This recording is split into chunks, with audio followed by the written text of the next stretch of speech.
"They are giving you to a drunkard," her aunt said, folding the marriage settlement as though it were a soiled napkin, "and you will thank God for it, because a drunkard's debts are the only thing standing between this family and the workhouse." Adrian Vale, 6th Duke of Norland, heard those exact words repeated back to him 3 weeks later, in a colder room by a smaller and far more frightened voice, and something in his chest that he had believed long dead turned over once, like a sleeper disturbed. He had been standing at the tall library window of Norland Hall with his back to the door, watching a February rain slant across the terrace, when the woman who was to become his wife told him, in a flat, careful recitation, as if reading her own sentence aloud, precisely what she had been told about him: that he drank, that he had drunk himself into ruin, that her family had sold her into the bargain to a man who would not remember her name by supper, and that she had been instructed to expect nothing, ask for nothing, and be grateful for the roof. He did not turn at once. He had learned, over 4 long years, that turning too quickly frightened people, that his height and the set of his shoulders and the reputation that walked into every room a full stride ahead of him did the frightening for him. So he stood and let her finish, and watched a single crow beat its way across the grey. Then he said very quietly, "And what do you expect, Miss Ashcombe?" There was a silence behind him, and in it he could hear her breathing, quick and shallow, the breathing of someone who has braced for a blow that has not yet fallen. "I expect nothing, Your Grace," she said. "I was told expecting things was how women in my position ended in disgrace." He turned then. She was smaller than the reports of her had suggested, a slight woman of perhaps 24, in a grey travelling gown gone shiny at the elbows, her dark hair pinned with a plainness that spoke of a lady's maid dismissed long ago. Her face was not the sort the poets sold. It was better than that, he thought, though he could not have said why in that first moment. It was a face that had decided, somewhere behind the eyes, not to weep in front of him no matter what he was, and he found he respected that more than beauty. Her chin was up, her hands were folded so tightly the knuckles had gone white, and she was looking at him the way one looks at a caged thing at a fair, with dread, yes, but also with a terrible, disciplined curiosity, as if she meant to learn exactly what she had been given to. "I am not," Adrian said, "what you have been told I am." "No," she answered, and to his surprise the word came out with a small, exhausted, almost humorous edge. "They never are, in the settlements. My father was to be a great man of business. My uncle was to be a saint. I have stopped believing the papers people sign about each other, Your Grace." He very nearly smiled. He had not smiled in company in a long time, and the muscles of his face had half forgotten the shape of it, so that what crossed his features was more a flinch of memory than a smile. But it was there, and he saw her see it, and saw her file it away, this small, unexpected, disqualifying thing with a soldier's care. She said, gesturing to the fire, "You are cold, and you have come a long way, and whatever you have been told, I do not make my guests stand in the wet like petitioners." He paused, "My wife least of all. Her name was Marian Ashcombe of the Ashcombes of Wexley, a family that once owned a good deal of good land and now owned chiefly a great deal of debt run up by a father who had speculated in canals and shipping and a fashionable mine that turned out to be a hole in a hill with a pump attached, and who had died, leaving the whole edifice balanced on his daughter's unmarried head. The Ashcombe creditors had circled for a year. And then, from the improbable direction of Norland, had come an offer no sensible family could refuse. The Duke would discharge the debts in full, entire, to the last farthing, in exchange for the hand of the eldest daughter.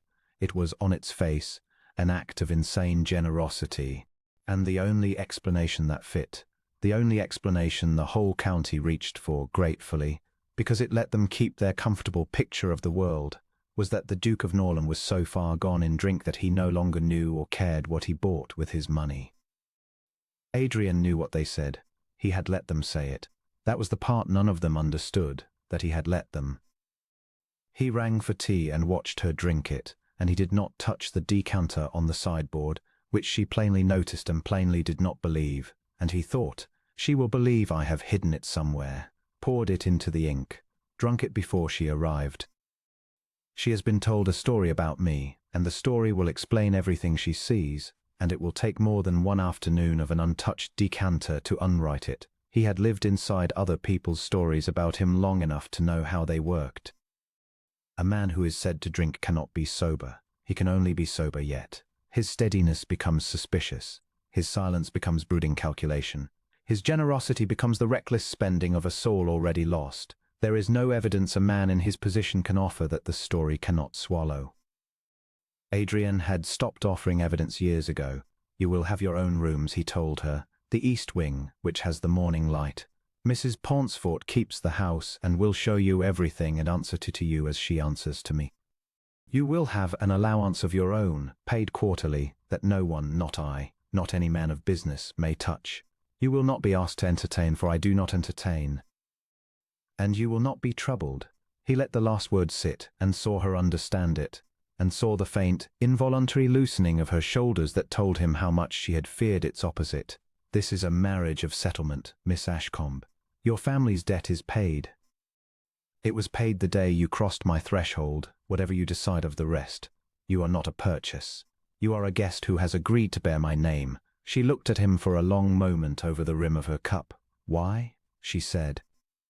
It was the question he had known she would eventually ask, and the one he had no honest answer for that he was willing to give a stranger. Why pay a fortune for a wife he would not trouble? Why choose, of all the ruined families in England, the Ashcombes, a family whose ruin had a particular shape he recognized, whose creditors bore names he knew, whose disaster had begun in the same rotten quarter of the city where his own had? He could not tell her that. Not yet. Perhaps not ever. Because, Adrian said, a man of my reputation has few uses left to him. Paying an honest debt that isn't his own is one I can still perform. Let it be that, and let it be enough. It was a good answer. It was even mostly true. But he saw, in the slight narrowing of her eyes, that Marian Ashcombe had heard the shape of a larger thing behind it, the way one hears a room beyond a wall, and that she had decided, with that same disciplined curiosity, to find out what it was. They were married 11 days later in the parish church at Norland, on a morning of hard, bright frost, with the vicar, the parish clerk, Mrs. Pauncefort, and the old steward Barrow as the only witnesses. There were no guests. There was no wedding breakfast beyond a plain one at the hall. Adrian wore black, as he always wore black, and said the words in a low, even voice, and when it came to the ring he found her hand was steady, which surprised him, and cold, which did not.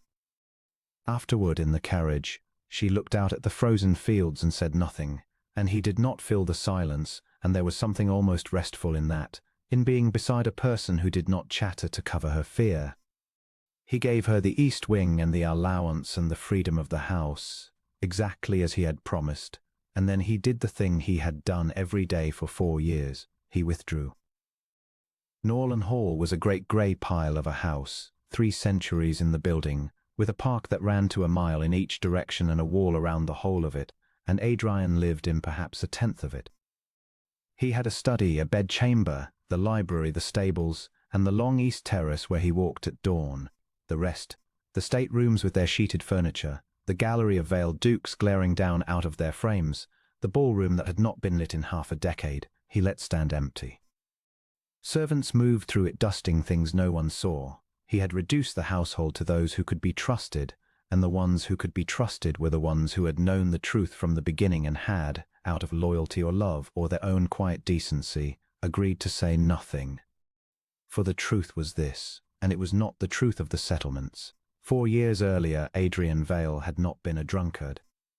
He had been a young duke come to his title, newly and joyfully married to a woman named Cecilia, and the two of them had been, for 18 months, as happy as it is given to people to be. And then Cecilia had died.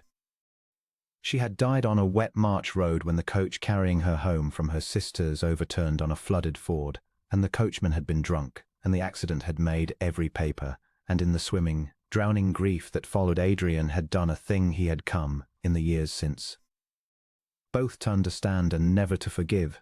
He had gone quiet and cold, and had shut every door in the house, and had refused every visitor, and had let the county talk, and the county, needing a shape for the tragedy, provided one.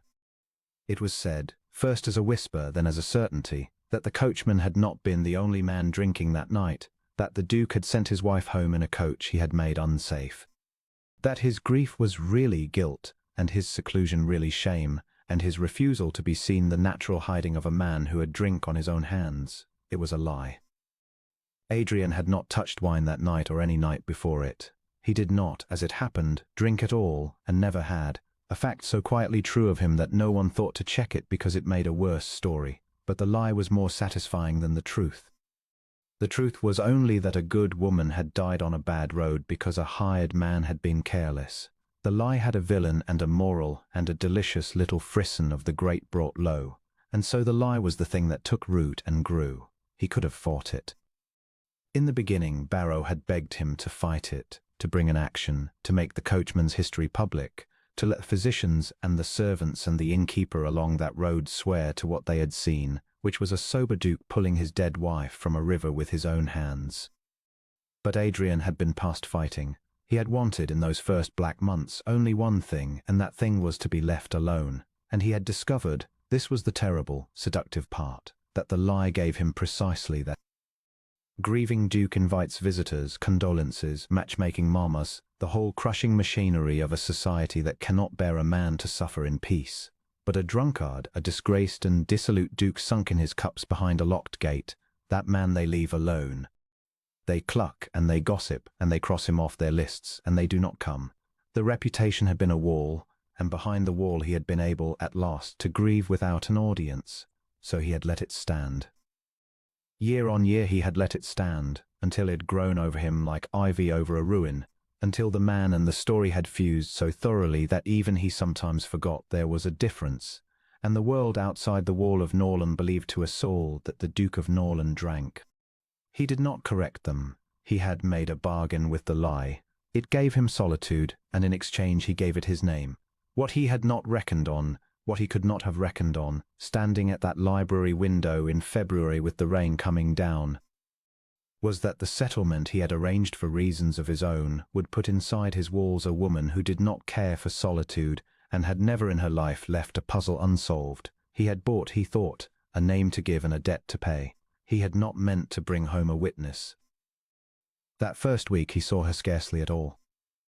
They dined at opposite ends of a long table in near silence twice. The rest of the time she took her meals in the east wing, and he took his on a tray in the study, and the great house held them apart the way it had been built to hold whole families apart in comfortable non-communion. But the house was hers to walk now, and she walked it. He heard of it from Mrs. Pauncefort, who reported, with the ghost of approval she reserved for people she had decided to like, that the new Duchess had asked to see the linen presses, and the still room, and the account books of the household, and had spent the better part of morning in the cold gallery looking up at the portraits of the dead Vales, and had asked, standing before the last empty space where a portrait had never been hung, whose likeness belonged there. "And what did you tell her?" Adrian asked. Mrs. Pauncefort, who had been housekeeper at Norland for 30 years and held Cecilia's wedding veil and, later, folded her shroud, looked at him steadily. "I told her, Your Grace, that it was for the last Duchess, and that it was never painted, and that we did not speak of it." She paused. She did not ask again, but she stood there a good while.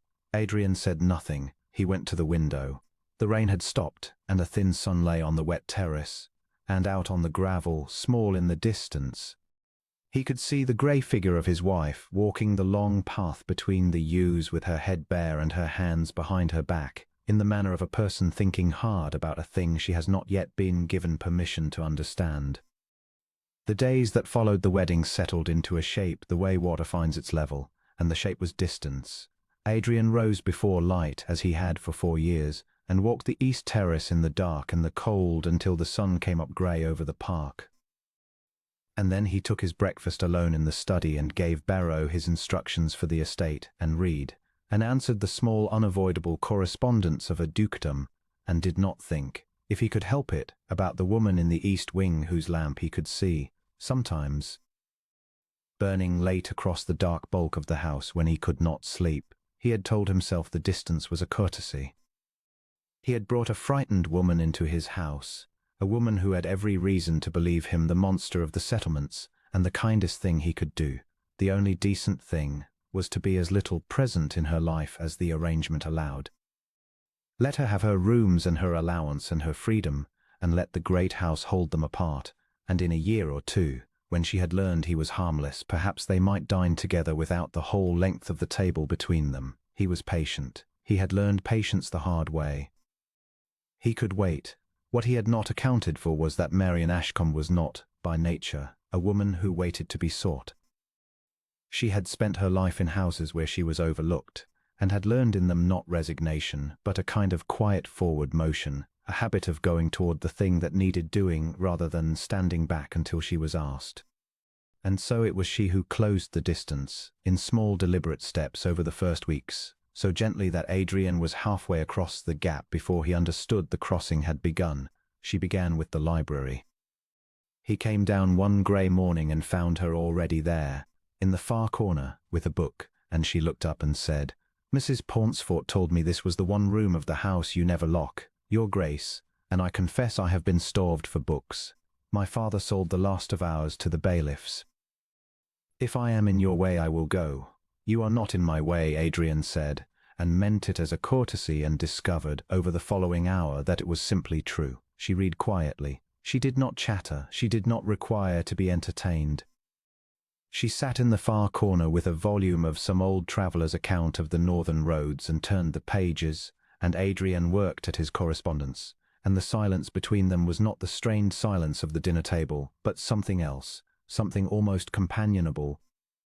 The silence of two people content to be in the same room. He had not shared a room in silence with anyone in 4 years. He had forgotten it was a thing that could be done, and that it could be pleasant. The next morning she was there again, and the next. And on the 4th she looked up from her book and asked him a question, not about himself, which he could not have borne, but about the northern roads in the traveller's account, which turned out to run through country Adrian knew, and he answered, and she asked another. And before he had quite decided to, he was talking easily about roads and rivers and the great grim moors above Norland, and she was listening with the whole of her attention in a way that he found, when he stopped to notice it, both unfamiliar and dangerously pleasant. No one had listened to him with the whole of their attention in 4 years. The world had listened to the story about him. She was listening to him. He caught himself, and stopped and grew formal again, and she saw it, and did not press, and went back to her book. But the next morning she was there, and the crossing went on. He learned things about her in those library mornings, in pieces, the way one learns the country from a slow coach. He learned that she had raised 2 younger sisters after her mother died, and had married them off, one to a clergyman, one to a half-pay officer, before the crash came, so that at least they had been out of the house and safe when the bailiffs came, and that she spoke of them with a fierce tenderness, and wrote to them weekly, and had, Adrian gathered, gone hungry more than once so that they should not. He learned that she had been offered, in the bad last year of the Ashcombe ruin, a position as a governess, and had nearly taken it, and would have, had the offer from Norland not come, and that she spoke of the governess post not with dread, but with a kind of wistful regret. As of a door she would not now go through. "I should have liked to teach," she said once simply. "Figures chiefly. People think girls cannot do figures. It is only that no one troubles to show them." And Adrian, who would learn within the month exactly how well this particular woman did figures, filed the remark away without yet knowing its weight. He learned that she was not bitter about being sold. This astonished him more than anything. He had braced, in the settlement, for a bitter wife. A woman handed over to pay her father's debts had every right to bitterness, and he had thought he deserved to bear it, being the buyer. But Marian was not bitter. "My father made the debts," she said, when he probed it at once, obliquely, "and my father is dead, and being bitter at a dead man is a poor use of a life. And I was not sold to a slaver or a brute. I was sold, it turns out, to a man who gives his bought wife her own rooms and her own money and asks nothing of her, which is more than most freely married women can say of their husbands. I have made my peace with it, Your Grace. You need not walk so carefully around me. I shall not break, and I shall not reproach you. I am only glad my sisters are safe and the workhouse is behind us." She said it plainly, without appeal, and Adrian understood that she had told him the truth as she saw it, and that the truth as she saw it made him, unexpectedly and uncomfortably, not her captor but her rescuer, a role he had not sought and did not feel he had earned, and could not, somehow, entirely put down. The distance he had meant to keep was gone within the month. Worn away by library mornings and quiet questions, and Adrian found himself, for the first time in 4 years, looking forward to a thing, to the grey light of morning and the far corner of the library and the slight bent figure with the book. Who would look up when he came and say, "Good morning," in her low, even voice, as though it were the most ordinary thing in the world for the Duke of Norland to have someone to say good morning to? He did not examine what the looking forward meant. He was not ready to examine it. But he noticed, one morning, standing at the library window while she read behind him, that he had walked the terrace at dawn without once thinking of the flooded ford, that his mind, walking in the dark, had gone instead to a question she had asked the day before about the drainage of the West Meadows, and that he had spent the whole cold hour composing an answer to it, and that this small ordinary redirection of a grieving man's mind from death toward the living business of his land was the first such hour he had known in 4 years, and that he had her to thank for it, and that he did not know how to say so, and did not try. The first crack in the wall came over the household accounts. Adrian did not, as a rule, look at the household accounts. He had a steward for the estate and a man of business in the city for the great affairs of the dukedom. And the day-to-day of Norland Hall, the coals and candles and mending and the wages of the maids, was left to Mrs. Pauncefort, who was honest, and to a bookkeeping clerk named Kessling, who came out from the county town once a month with his ledgers and his sharpened quills. It was Kessling who kept the ledgers, and had for 6 years, and it was Kessling who Marian, on the 4th week of her marriage, quietly took apart. Adrian learned of it because Mrs. Pauncefort came to the study with her mouth set in a line he had not seen since the year of the death, and said, "Your Grace, I think you had best see what the Duchess has found." She was in the small morning room off the east wing. At a table she had carried in and covered with ledgers, not 1 month's, but years of them, drawn up from the muniment room where they had lain in their tin boxes, and around her lay the wreckage of a long night's work, candle ends, a cold pot of tea, and column after column of figures she had copied out in a small clean hand onto loose sheets, and then, it appeared, hunted through as a terrier hunts a hedge. She looked up when he came in. There were smudges of ink on her fingers and shadows under her eyes, and she had the fierce, unguarded, almost frightening brightness of a person who has been proven right about something and does not yet know whether the being right will cost her. "Your Grace," she said, "you are being robbed. You have been robbed for years, and I think it is more than a dishonest clerk." Adrian stood very still. It was not the theft that arrested him. The theft, in that first instant, he scarcely took in. It was the fact of her. This woman he had married to pay a debt and meant to leave in peace, bent over his ledgers by candlelight, having found in a house full of paid servants who saw and said nothing, the one thing everyone else had let slide, because everyone else had believed the story. That the Duke of Norland was too sunk in drink to notice what was stolen from him, Kessling had believed it. Kessling had counted on it. A drunkard does not audit his own accounts. "Show me," Adrian said, and drew up a chair and sat, and let her show him. She was very good. That was the thing that struck him as she talked, not the fact of the fraud, which was ordinary enough once she laid it out, but the quality of the mind that had found it. She had a head for figures that was better than his own, better than his man of business in the city, he suspected.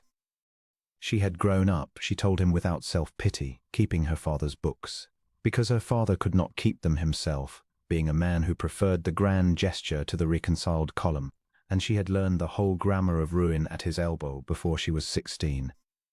She knew how money was made to disappear. She knew the shape of a false invoice, the smell of a supplier who did not exist, the way a clerk could skim 100 small sums no one would question and let them pool, over years, into a fortune. And she had found all of it in Kessling's ledgers. A coal merchant paid twice, a joiner billed for work never done, a whole phantom quarter's wages for footmen who had left 3 years since. But it was the last thing she showed him that made the room go cold.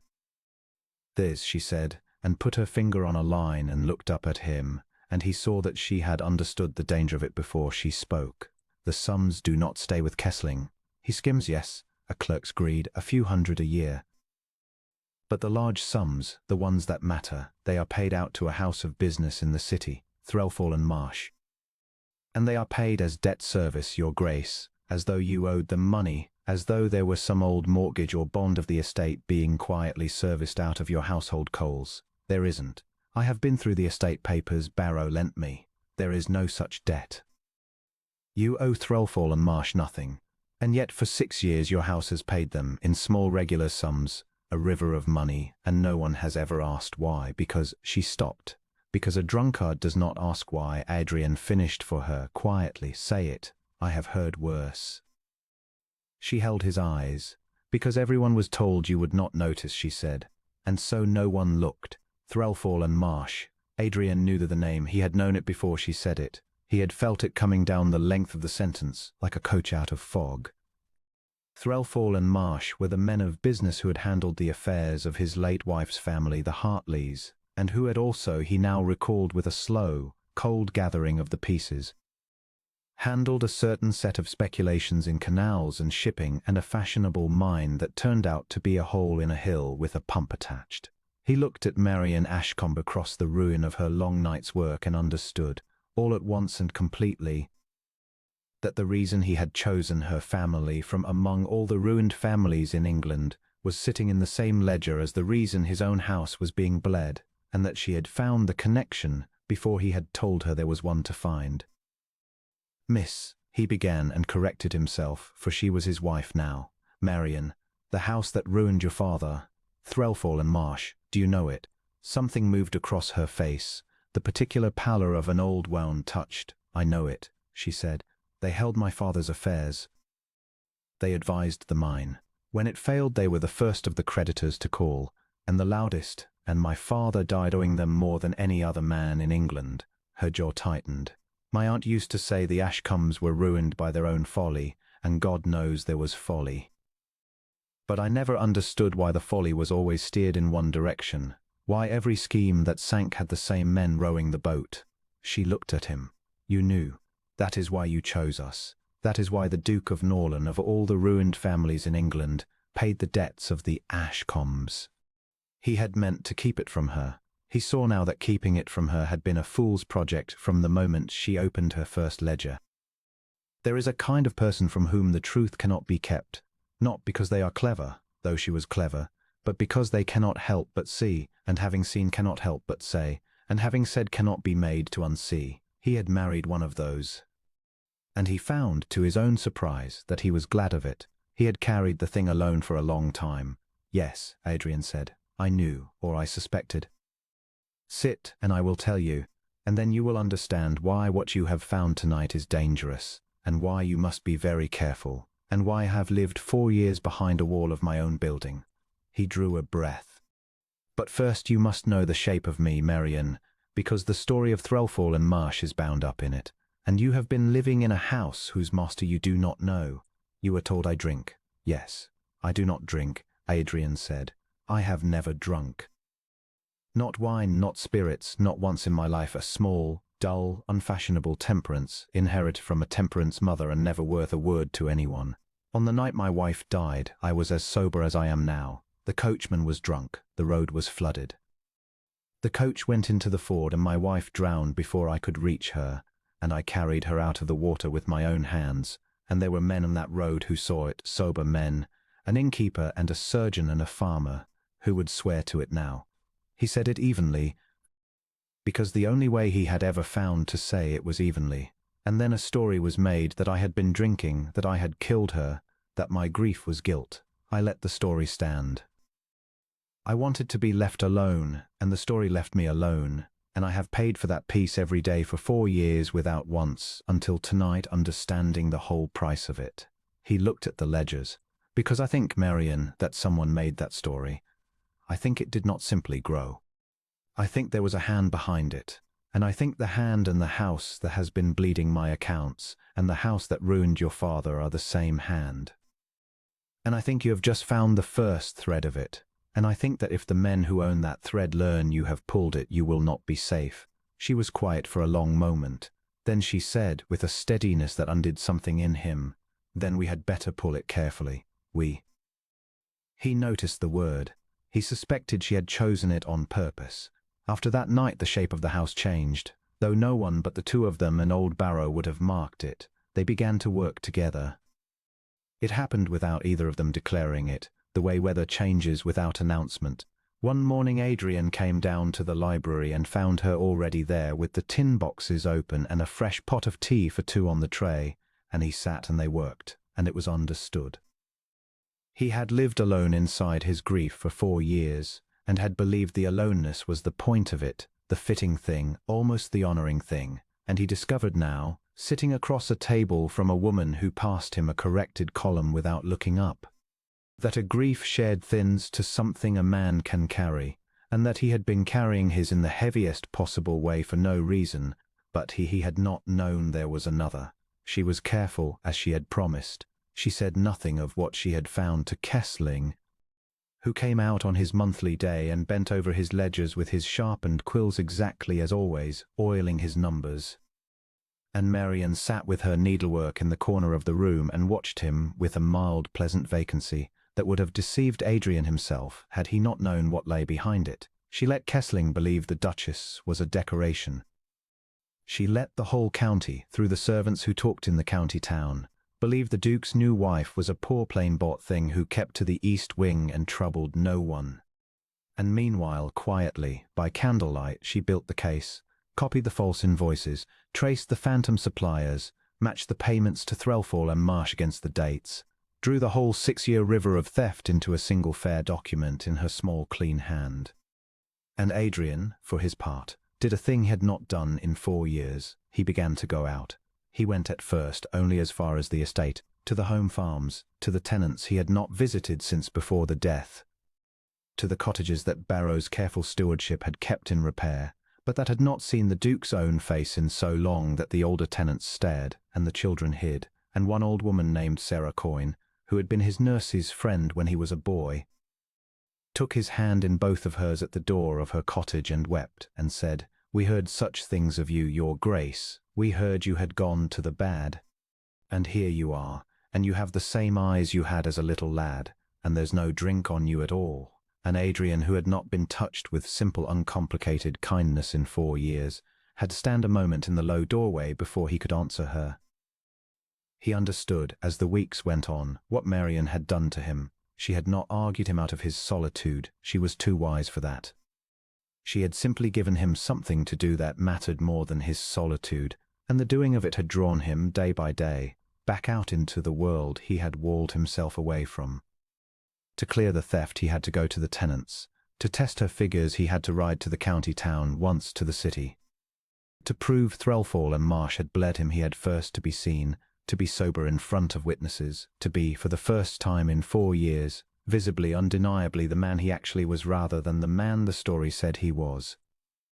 She had turned the clearing of his accounts into the clearing of his name, so gently he had scarcely felt the redirection, and by the time he understood what she had done he no longer wished to undo it. They fell into the habit of walking together in the evenings, on the long east terrace where he had walked alone for 4 years. It began as consultation, a place to talk over the day's findings out of the servants' hearing, and became, without either of them naming it, something else. She asked him about Cecilia. No one had asked him about Cecilia in 4 years. The whole county had agreed, in its delicacy and its appetite for the lie, to treat his marriage as a shame rather than a loss, and so no one had ever simply let him speak of the woman he had loved. Marian let him speak of her. She asked what Cecilia had laughed at, and whether she had liked the terrace, and what she had been reading the week she died, and Adrian found that answering these questions did not open the wound but, strangely, dressed it. That to say Cecilia's name aloud to a person who listened without flinching was the first medicine he had been given in 4 years, and that the person giving it was his wife. "You are not jealous of her," he said one evening, surprised into frankness. The light was going long and gold across the park, catching the tops of the yews. Most women would be. To be spoken to so of a dead first wife. Marian considered it, walking with her hands behind her back in the way he had come to know. "I am not your wife in the way she was your wife," she said at last, simply, without bitterness. "We both know that. This was a settlement. You paid a debt and gave me a name, and I have been treated in this house with more kindness than I was ever shown in the one I was born to. and I will not begrudge a good man his grief for a good woman." She paused, and the pause had a weight he did not, that evening, know how to read. "Besides, I like to hear you speak of her. When you speak of her, you forget to guard your face. You are not the Duke of Norland when you speak of Cecilia. You are only Adrian. I have wondered sometimes whether anyone but me has met him in 4 years." He did not answer. He had no answer that was safe to give. He walked beside her in the gold light and was aware, with a slow and rising alarm that had nothing to do with Threlfall and Marsh, that the thing he felt when she said his name was not gratitude, and not the fondness of a business partner, and not anything he had permitted himself to feel since he had carried a drowned woman out of a river, and that he was at the age of 36, behind a wall he had built with his own hands, beginning to fall in love with the wife he had bought to be left alone. He said nothing of it. He told himself it was impossible and improper and unfair to her. She had been sold into his house, and a woman sold into a house owes the buyer nothing, and least of all her heart, and a man who mistook her steady kindness for something more would be no better than the story said he was. A man who took what he had paid for. So he guarded it. He guarded it the way he guarded everything, behind the still face and the even voice, and he threw himself instead into the work, which was safer, and which was also, as it happened, becoming dangerous in its own right. For they were being watched. Adrian became aware of it slowly, the way one becomes aware of a draught, a coldness with no obvious source. Kessling, on his monthly visit, asked one too many careful questions about whether the Duchess kept herself amused, and whether she took an interest in the estate, and whether she had, perhaps, been troubling the muniment room, which was no place for a lady. A man was seen twice on the Norland road, a stranger, a city sort of man in a good coat, asking at the inn about the hall and its new mistress, and a letter came, unsigned, in a clerk's careful hand, addressed to the Duke, that said only, "A wise man in your position leaves old accounts closed. Some debts are cheaper paid than examined."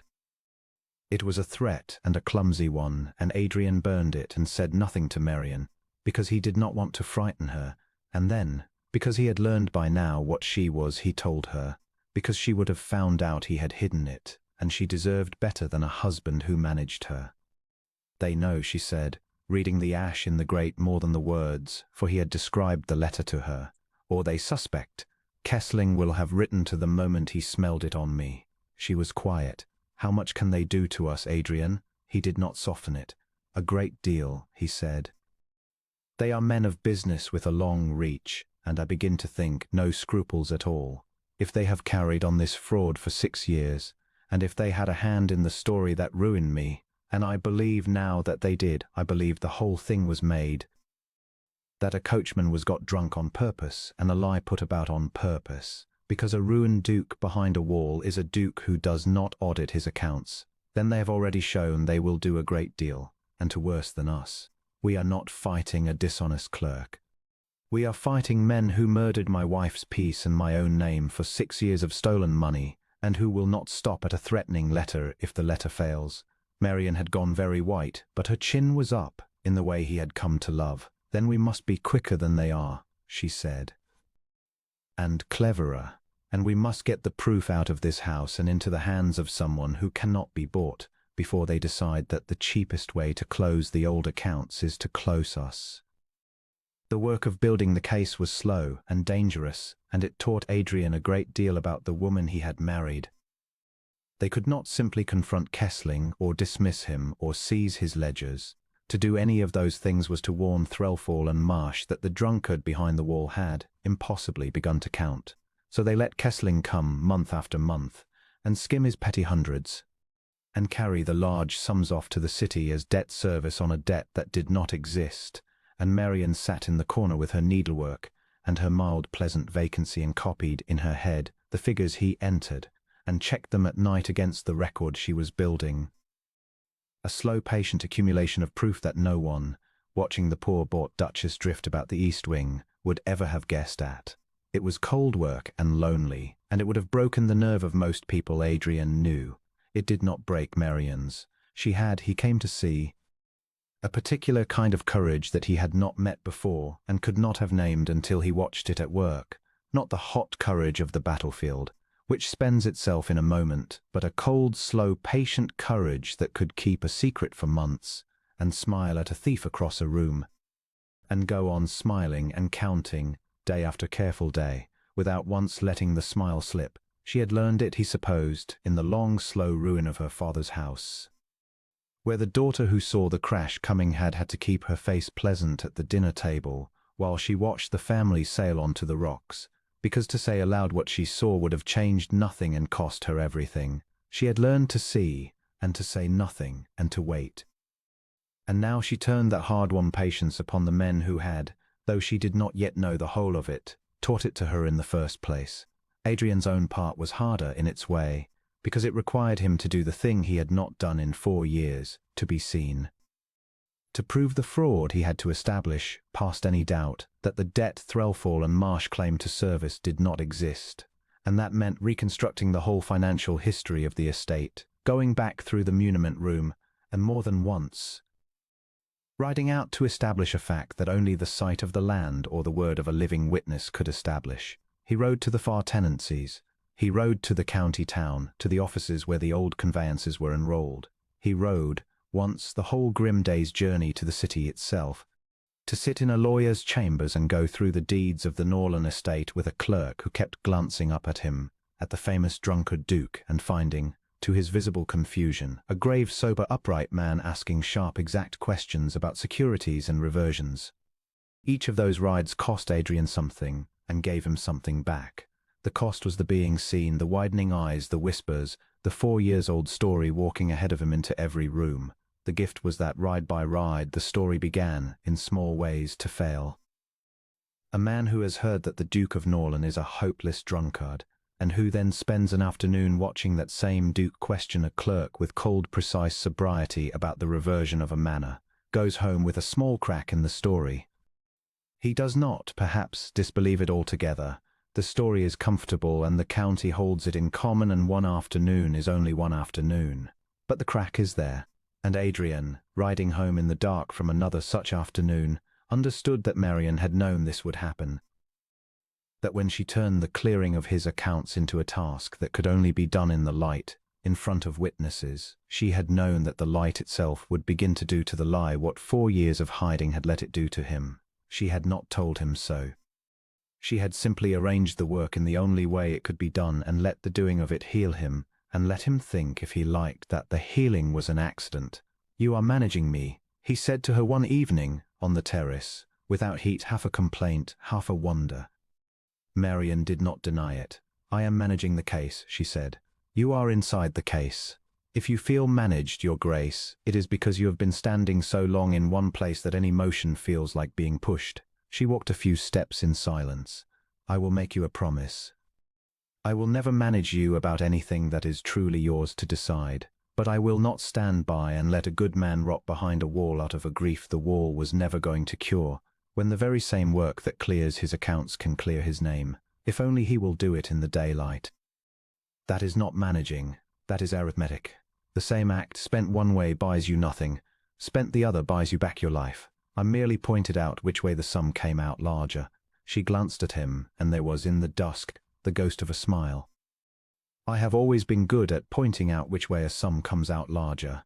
It is nearly the only thing I am good at." "It is not," Adrian said, before he had decided to. "The only thing." She looked away. The dusk hid whatever her face did, but she did not answer, and the not answering had a warmth in it, and they walked the rest of the terrace in the companionable silence he had learned to prize, and Adrian was aware, as he was becoming aware, a little more each evening, that the walking of this terrace with this woman had become the hour of his day around which all the other hours arranged themselves, the way iron filings arranged themselves around a lodestone, and that he had not, 4 months ago, believed he would ever again have such an hour, and that he was afraid, now that he had it, of how much he had come to need it. There were setbacks. A whole week's work was nearly lost when a valet, one of the few servants not in the inner circle of trust, was found to have been questioned in the county town by a stranger who bought him drink and asked idle-seeming questions about the Duchess and her habits. Adrian dismissed the valet quietly, with a generous character and a firm warning, and moved the ledgers to a lock press in his own bedchamber, and the two of them worked thereafter only behind a bolted door. And there was a bad evening near the end when Marion, going over a particular set of the Ashcombe papers she had sent up from Wexley to cross-check against the Norland fraud, came all at once upon the record of the very meeting at which her father had been persuaded into the fatal mine, and saw on the margin, in a clerk's hand, a note that made plain the persuading had been deliberate, the ruin engineered, her father steered onto the rocks by men who had marked him for a fool worth breaking. And she put the paper down and was silent a long time, and Adrian, watching her, saw a grief cross her face as raw as any he had carried, and understood that she had come to Norland carrying a wall of her own, and had simply been better than he was at living behind it. He was not a wicked man, my father, she said at last, very low, only weak and vain and easy to flatter. They saw the vanity and they used it, and they took everything, and they let him die believing the ruin was his own doing, so that even his shame was a thing they had stolen from him, for it was theirs, the shame by rights, and they hung it on him instead. She looked up. Her eyes were dry, but it was the dryness of a person holding herself very hard. That is what they do, Adrian. They do not only rob you. They make you carry the blame for being robbed. They did it to my father. They did it to you. 4 years you have carried the shame of your wife's death, and it was theirs. They built it, they hung it on you. It is the same crime, done to both of us by the same men. Her jaw set in the way he knew. I could not save my father. I did not understand it in time. But I understand it now, and I am not too late for you. And I am going to take every ounce of that stolen shame off your shoulders and hang it back on the men it belongs to, where they will have to wear it in front of the whole county before I am done. Adrian looked at his wife across the lamplit table, at the plain, fierce, loyal, counting face of her, and understood that what had begun as her clearing of his name had become, somewhere in these hard, careful weeks, her private war. That she was not fighting for the Duke of Norland out of duty, or even out of the love she had not yet named, but out of something older and deeper, a debt of her own to a dead father she had not been able to save, being paid forward to a living husband she still could. And he understood, too, that he had stopped some weeks ago being able to imagine his life without her in it, and that whatever came of the case, whatever the men of Threlfall and Marsh did or did not do, the true settlement between them, the real one, the one no lawyer had drawn, had already, quietly, been signed. The someone who could not be bought was a magistrate named Sir Edmund Hale, who lived 20 miles off at a place called Marden, and who had, in a former life, been a judge on the Northern Circuit before his health drove him to the country. Adrian had known him a little before the death. Hale had dined at Norland when Cecilia was alive, and had liked her, and had been in the years since one of the very few men who had never repeated the story of the drink, on the sensible ground that he had once watched the Duke of Norland refuse wine at his own table 3 winters running, and drew the obvious conclusion. Barrow suggested him. Marion approved him. And so Adrian, on a raw morning at the beginning of April, did the thing that would once have been unthinkable. He rode out from behind his wall, in the full light of day, 20 miles across the county to a neighbour's house, to ask for help. The ride itself was a kind of ordeal, and a kind of cure. He passed through 2 villages and a market town, and everywhere he was recognized, and everywhere he saw the story move across faces, the widening of eyes, the nudge, the quick look for signs of the drink that was not there. He rode straight-backed and sober through all of it and let them look. He understood somewhere on that road that he had been doing the story's work for it for 4 years, that by hiding he had let the county keep him as a rumour, a thing safely disgraceful behind a wall, and that the simplest and most powerful refutation of the lie was the one thing he had denied it. The sight of the man himself, clear-eyed, upright, alive, riding through the market at noon on his own business. He arrived at Marden mud-spattered and cold and more himself than he had felt in years. Sir Edmund Hale was a spare, dry, watchful old man who listened to the whole of it, the fraud, the payments to Threlfall and Marsh, Marion's document, the unsigned letter, and when Adrian judged the moment right, the truth of the night Cecilia died, without once interrupting, and at the end of it took off his spectacles and polished them and said, "You should have come to me 4 years ago, Norland." "I know it," Adrian said. You let lie do the work of a shield. It is a common enough error in grief and a costly one. Hale put the spectacles back on. Well, the lie has grown teeth now, which is the way of lies pulled. They feed. Threlfall and Marsh. I know something of that house. It was not always so, you know. Old Threlfall the elder was a sound man. It is the son and the partner Marsh who have made it what it is, and they have made it very bad indeed. There have been other ruins with their fingerprints on them. I have seen cross my bench, families broken by schemes that all, when you trace them back, ran through the same pair of hands, but no one has ever been able to prove the steering. They are careful men. They ruin at a distance. He looked at Adrian shrewdly. Your Duchess found the thread in the household coals, you say. A woman keeping your kitchen accounts found what I could not find from the bench in 5 years. I should like to meet your Duchess. You would like her, Adrian said, and heard, too late, the warmth in his own voice, and saw Hale hear it too, and saw the old man's mouth twitch and gracefully forbear to remark on it. Hale gave them what they needed. He would take the document. He would take Marian's sworn account and Barrow's, and the ledgers themselves under seal. He would set his own quiet inquiries in motion. Men in the city who owed him favours, a clerk of his own who could go through the records of Threlfall and Marsh from the far end, the innkeeper and the surgeon and the farmer from the road where Cecilia died, whose sworn word about a sober duke pulling his wife from a river would, laid beside the theft, at last give the truth teeth of its own. It will take time, he warned. Weeks likely. These things cannot be hurried without breaking, and if we break it, they slip the net. You must go home, both of you, and behave as you have behaved. Let them think the Duchess an ornament and the Duke a drunkard a little longer. It is the last time that lie will ever be of use to you. He paused and added, more gently than Adrian had expected, and keep her close, Norland. If they are what you say, they will not like an ornament that counts.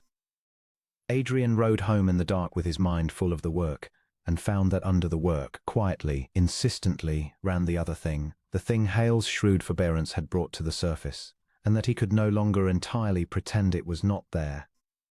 The weeks that followed were the strangest of his life, and though he did not know it then, the last of the old life he would ever live.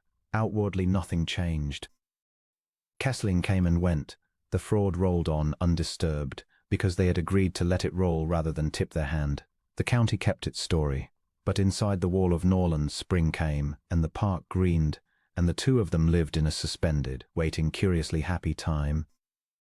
Working at the case by day and walking the terrace by evening, and Adrian felt the ice of 4 years go slowly out of him under the plain warm steadiness of his wife's company the way the frost had gone out of the ground. He watched her without letting himself be seen to watch. He learned the way she frowned over a false column, and the way her whole face changed when she laughed, which was seldom, and when it came complete. He learned that she sang very low, when she thought no one heard, old country airs, half-remembered, tuneless and dear. He learned that she was kind to the servants in a way that cost her something, because she had once been near enough to their station to know its indignities.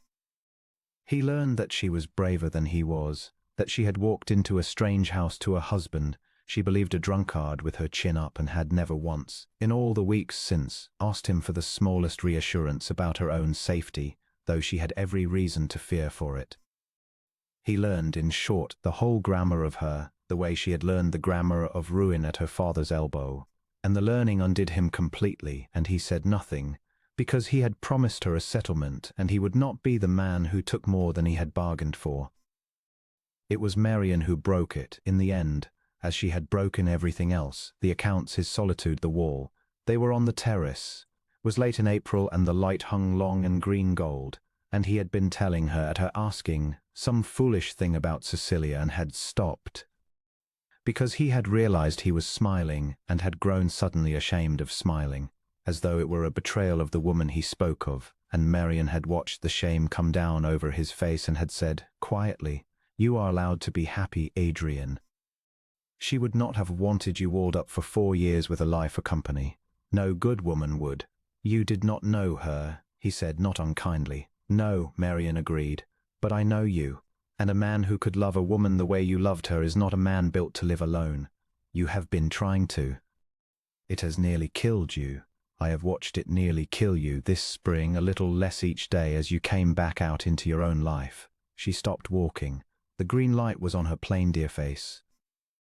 I am going to say a thing I have no right to say, and then I am going to go inside, and you are never to feel you must answer it, because you paid a debt and gave me a name and you owe me nothing further, and I will not have you think I ask for more than I was promised. She drew a breath. I have come to love you. Not out of gratitude, though I am grateful. Not because you are a duke, God knows. Because you are the truest and gentlest man I have ever known, hidden behind the ugliest lie I have ever heard. And I have had the great fortune to be the one who got to see the man and not the lie, and I would rather be your bought wife and unloved for the rest of my life than any other man's cherished one. That is all. That is the whole of it. Good night, Adrian. And she turned to go inside. He caught her hand. He had not planned to. His hand simply moved the way it had moved 4 years ago toward a woman in a flooded ford, ahead of thought, out of the part of him that had never learned to guard itself. She stopped. She did not look at him. And Adrian Vale, 6th Duke of Norland, who had not spoken his own heart aloud in 4 years and had half believed the heart was gone, said in a low unsteady voice that did not sound to him like his own, "You are not unloved. You have not been unloved since the night you sat in my library and told me you had stopped believing the papers people sign about each other. I did not let myself say it because I thought it a theft, that a man who buys a wife has no right to want her heart. But I want it. I have wanted it since April. God forgive me, Marian, I want it more than I have wanted anything since I lost the right to want."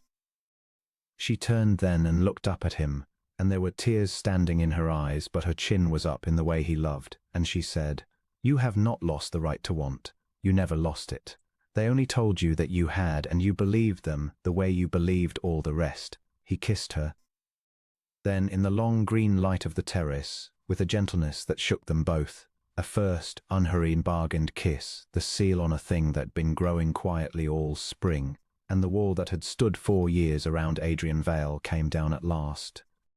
Not with a crash, but with the small, soft sound of a held breath finally let go.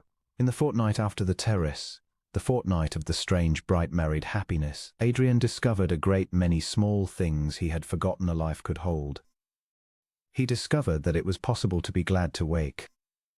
For 4 years he had woken each morning to the same grey weight, the first thought of the day always the last thought of the night before it. She is dead, and it was laid at my door, and I am alone behind a wall. So that waking itself had become a small daily renewal of the loss.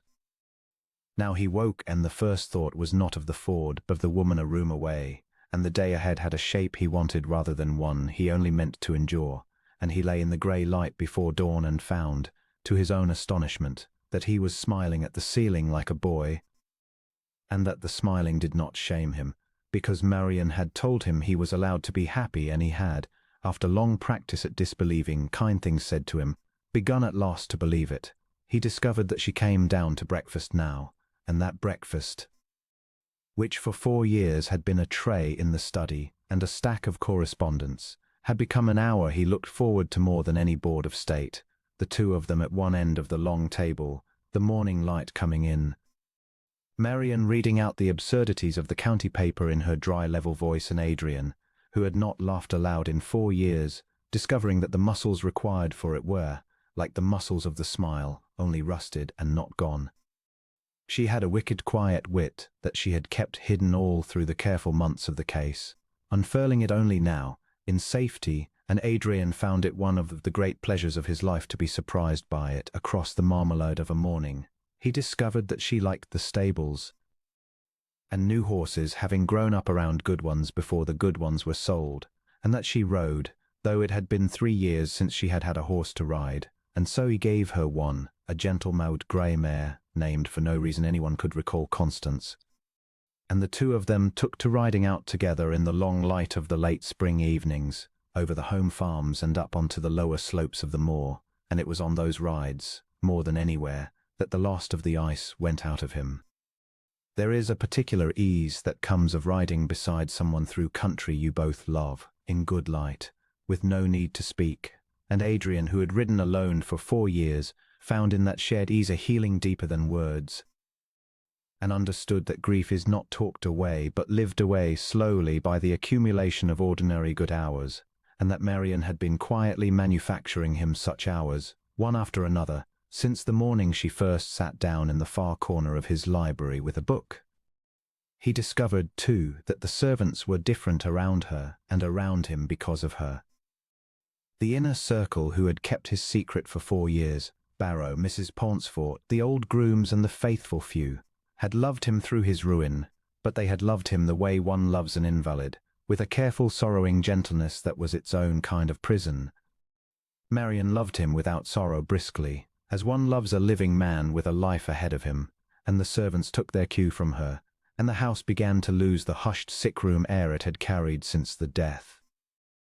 There was noise in it again, the noise of a kitchen that expected to be praised, of grooms who whistled, of a housekeeper who ordered new curtains for rooms that were to be used. Mrs. Pauncefort, who had held 2 shrouds in that house, came to Adrian one morning with a list of the staterooms and asked, with an expression she was clearly trying to keep from becoming a smile, which his Grace and her Grace would wish opened first, and Adrian, hearing in the question the whole vast quiet meaning of it, that the house was to be a house again, that the mourning was to end, could only say, "Ask the Duchess," and turn to the window so the old woman should not see his face. And he discovered, in that fortnight, the particular and unlooked-for grace of loving and being loved in the second half of a broken life. He had loved Cecilia young, when they were both untreed and the world was whole and neither of them had yet been taught what it cost to lose, and that love had been a bright, headlong, glad thing, and he did not diminish it, and never would. But the love that had grown up between himself and Marian over the ledgers and the terrace and the evening rides was a different metal, slower, quieter, made of clear sight rather than blind hope. Of 2 people who had each been to the bottom of loss and come back up, and knew exactly what they were choosing and exactly what it would cost if they lost it again. It was not the love of 2 people who did not yet know what could be taken from them. It was the love of 2 people who knew precisely and chose each other anyway, with their eyes open, in the full daylight of experience, and there was in it a steadiness, a chosen and deliberate tenderness, that the bright young love had never had the ballast for. Adrian would not have said the second was greater than the first, but he understood, in that fortnight, that it was in some ways braver, that it is one thing to give your heart before you know what a heart can suffer, and quite another to give it again after, knowing all of it, choosing all of it. Opening the door a second time to a grief you have already once nearly died of, Marian had done that. She had walked into a strange house believing him a monster and had found a wounded man, and had chosen to love him knowing full well what loving costs when the loved thing is lost, having lost her father, having lost her family's whole world. That was the bravest thing anyone had ever done for him, braver even than her courage over the ledgers. And he told her so one evening on the terrace, haltingly, badly, and she listened with her chin up and her eyes bright, and when he had finished she said only, "Well, you were worth the risk," in her dry level voice, and turned her face away, and Adrian saw that even Marian Ashcombe, who never wept, was near it, and had turned away to spare them both, and he loved her, in that moment, past any power of his to say. They had a fortnight of it, a fortnight of the strange, bright married happiness that comes to 2 people who have chosen each other late and against the odds and do not yet quite believe their luck, before the men of Threlfall and Marsh made their move. It came, as such things often do, dressed as friendship. A letter arrived at Norland on good paper, in a fine round hand, from Mr. Josiah Marsh himself, expressing the profound respect of the house of Threlfall and Marsh for the Duke of Norland, its long and faithful service to the estate, and its earnest hope that his Grace, now happily married, might permit its senior partner the honour of waiting upon him at the Hall to discuss certain accounts of long standing which it would be to his Grace's advantage to settle amicably, before the intervention of parties less disposed to his Grace's interest renders an amicable settlement impossible. It was a masterpiece of its kind. It threatened nothing and everything. It offered, between its polished lines, a bargain. Forget what you have found, close the old accounts, and we will forget what we can do to a duke the whole county believes a drunkard. And it warned, in the same breath, that parties less disposed, Hale it meant, they knew about Hale, could yet be forestalled if his grace were sensible.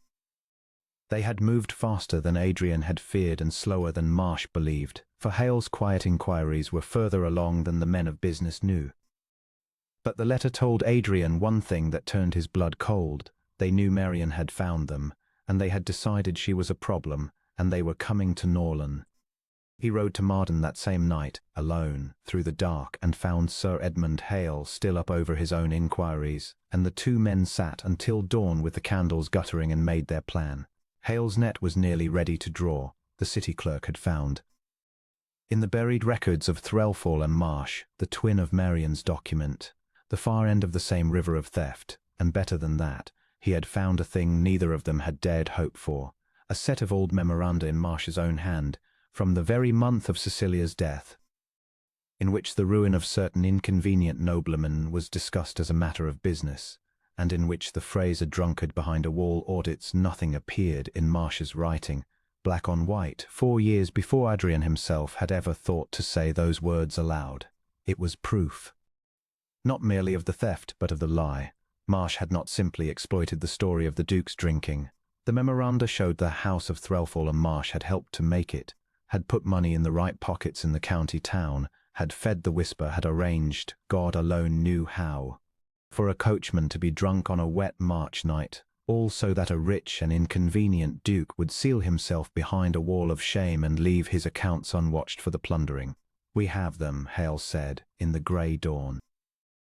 But we do not yet have them in a shape that will hang before a bench, and Marsh knows it, and Marsh is coming to your house to frighten you into silence before the shape is finished. So we will let him come. The old judge's dry eyes were hard. We will let him come, Norland. And we will let him speak, and I will be there behind your library door with 2 men and a clerk taking down every word, and Mr. Josiah Marsh will threaten a duke to his face with a lie he helped to build, and he will do it in front of witnesses of a kind he cannot buy.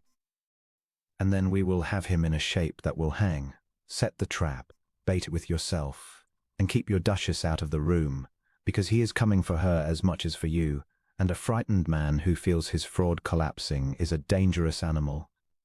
Adrian rode home in the dawn and did not sleep, and he did not tell Marian the worst of it, and then he did, because he had learned that lesson too. She heard him out with her hands folded and her chin up, and when he had finished she said only, "You cannot keep me out of that room, Adrian." "I can, and I will," he said. "Hale is right. Marsh is coming for you. I will not put you in front of him. He is coming for me because I am the only witness who understands the figures," Marian said, with the terrible patience of a person explaining a thing she should not have to explain.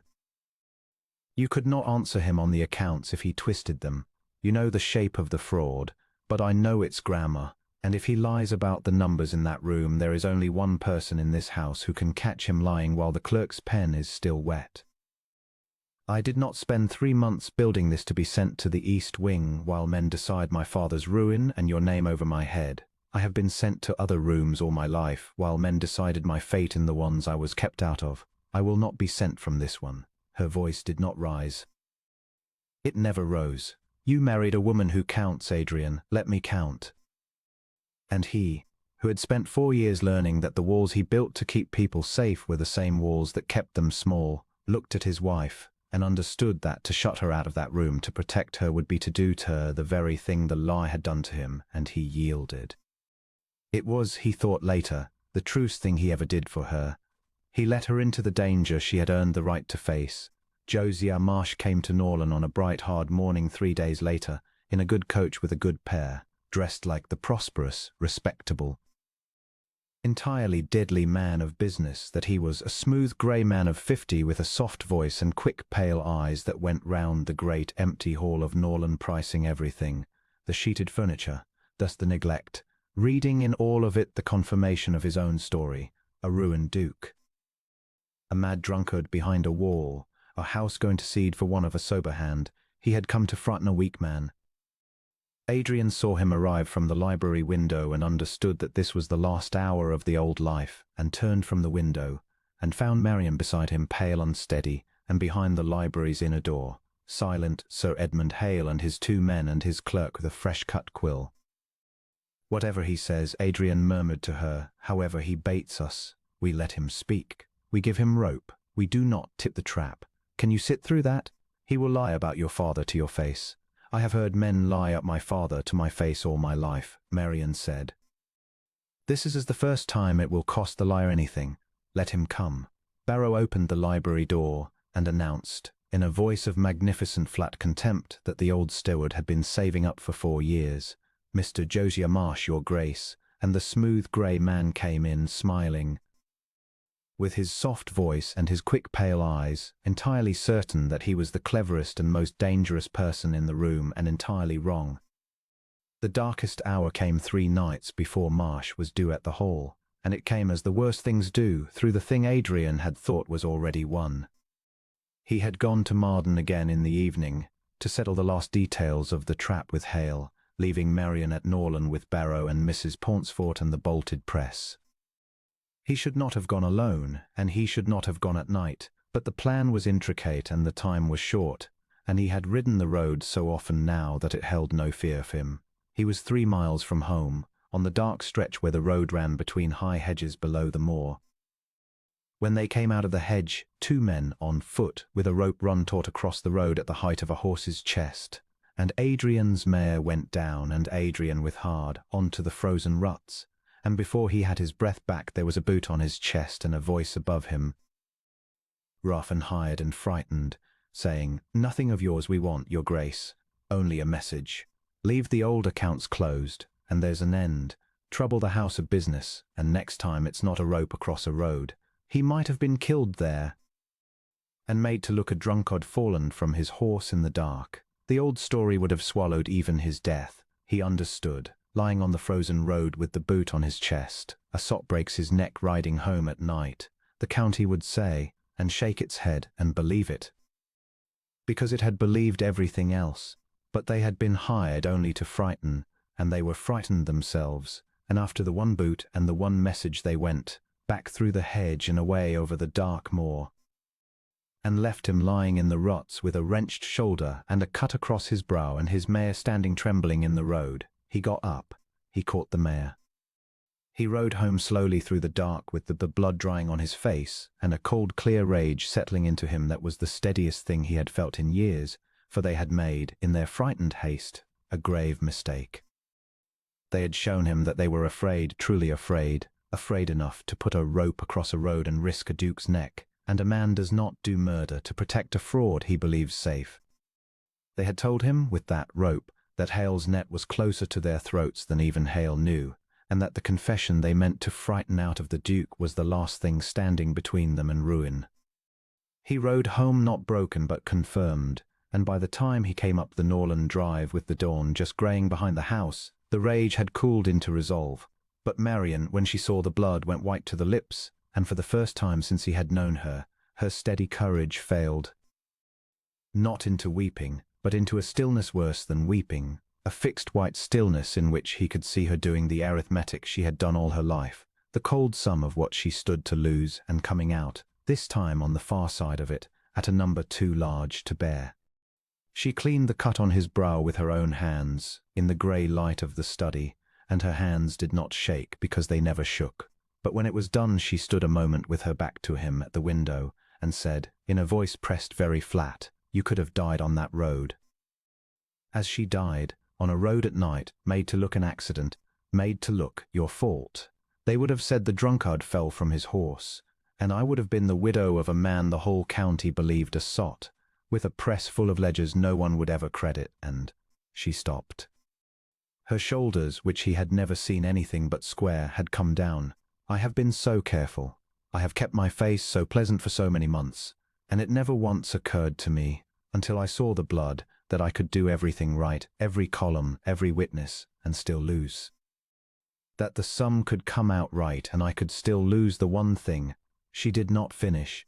She pressed the back of her hand hard against her mouth. Adrian rose, though his shoulder screamed at him, and went to her and turned her by the shoulders, and found that the woman who had never once asked him for reassurance was at last in need of some, and that this small breaking of her guard moved him more than all her courage had. "Marian," he said, "look at me. I did not die on that road, and I am not going to, and I will tell you why I know it. He waited until she looked up, because they made a mistake tonight, and it was a mistake I understand, because I made it myself for 4 years. They think a lie is a wall. They think that because the county believes a story about me, they can do anything behind that story and it will hold, that they can even kill a man and the story will swallow it. But a lie is not a wall, Marion. It is a bandage over a wound, and the wound is still there under it, and it festers, and in the end it kills the thing it was meant to protect, not the thing it was meant to hurt. I know this. I have lived inside a lie for 4 years, and I have watched it very nearly kill me, not the county. They are living inside a lie too, the lie that they are safe, and it is going to kill them, and it is going to kill them because of you, because you would not believe the story about me, because you counted. He took a breath. They put a rope across a road tonight because they are afraid. Afraid men make mistakes. Marsh is coming here in 3 days to make the last and largest one, and when he does we will be ready and Hale will be behind the door, and it will be finished. We have not lost. We are 3 days from winning. Do you hear me? She heard him. He watched her gather herself, watched the square come back into her shoulders and the chin come back up, watched the cold patient courage reassemble itself, but slower now and with visible effort, because the fear had gotten into her at last and would not now wholly leave until the thing was done. Then in 3 days, she said low, we finish it. And after, she stopped, and something in her face changed, softened and steadied at once, and she reached up and touched the coroner's brow very lightly, the way one touches a thing one has nearly lost. After, Adrian, we do not spend one more night of our lives inside anyone's lie, not theirs. Not the county's, not the old kind one you built for yourself that you thought was mercy. When this is done we come out into the light, all the way out, and we stay there. Promise me that. Not the case I can win on my own. Promise me the light. I promise you the light, Adrian said, and meant it more than he had ever meant a vow. More even, he thought with a pang, that was somehow not a betrayal, than the vows he had spoken at the altar with the ring cold in his hand. For those had been the vows of a bought settlement, and this was the vow of a man who had, at the age of 36 and against every expectation of his ruined life, been given a second whole heart, and did not mean to waste 1 hour of it in the dark. They did not sleep that night or much of the next. There was too much to do, and the danger had drawn very close, and Barrow doubled the men at the gates and slept himself across the study door with an old fowling piece. But the fear, having crested, began to ebbe, as fear does when a thing is decided and only the waiting remains. And by the 3rd morning, the morning Marsh was to come, Adrian and Marion stood together at the library window watching the good coach come up the drive, and Marion's chin was up, and her hands were steady. And the cold patient courage was back and whole, and Adrian understood that she had done, in 3 days, the thing that had taken him 4 years to fail at. She had looked the worst full in the face, and been afraid and gone forward anyway, and come out the other side not broken but tempered, harder and clearer than before. He had married, he thought, watching the grey man climb down from the coach, the bravest person he had ever known. He had gone into the marriage believing he was rescuing her. He understood now, completely, that it had been the other way around from the first hour, and that it would go on being the other way around, gladly, for the rest of his life. Your Grace, said Josiah Marsh, with a bow of exactly the right depth, you are kind to receive me. And this will be the new Duchess. His pale eyes went to Marion and did their pricing there too, the plain gown, the ink-stained fingers she had not troubled to hide, the composure, and Adrian watched the man revise his estimate downward. Watched him decide she was a poor bought thing with a clerk's hands and no consequence, and was glad of it, because a man who underrates his opponent talks too much. Sit, Mr. Marsh, Adrian said, in the flat, even voice, and did not offer him wine, which the man noted with a flick of the eyes and misread, as everyone misread it, as the shame of a drinker who dared not pour in front of his wife. Marsh sat and settled his good coat and began. He was very smooth. He spoke of the long and faithful service of his house to the estate of Norland, of certain old accounts, matters of debt service running back many years, that it would be to his Grace's great advantage to see quietly settled, of the regrettable tendency of outside parties, well-meaning, no doubt, but disposed to see fraud where there is only the ordinary complexity of business, to make trouble where trouble need not be made. And then, gently, almost tenderly, he began to threaten. "I will be frank with your grace, as one man of affairs to another," Marsh said, "for I have always held that frankness saves everyone a deal of grief. Your grace's position is, if I may say so, delicate. The county holds a certain view of your grace. A view formed, I am sorry to say, at the time of the late Duchess's tragic death, and much strengthened since by your grace's seclusion. I need not spell it out. It would be a very simple thing, in the present temper of the county, for that view to harden into something your grace could not undo.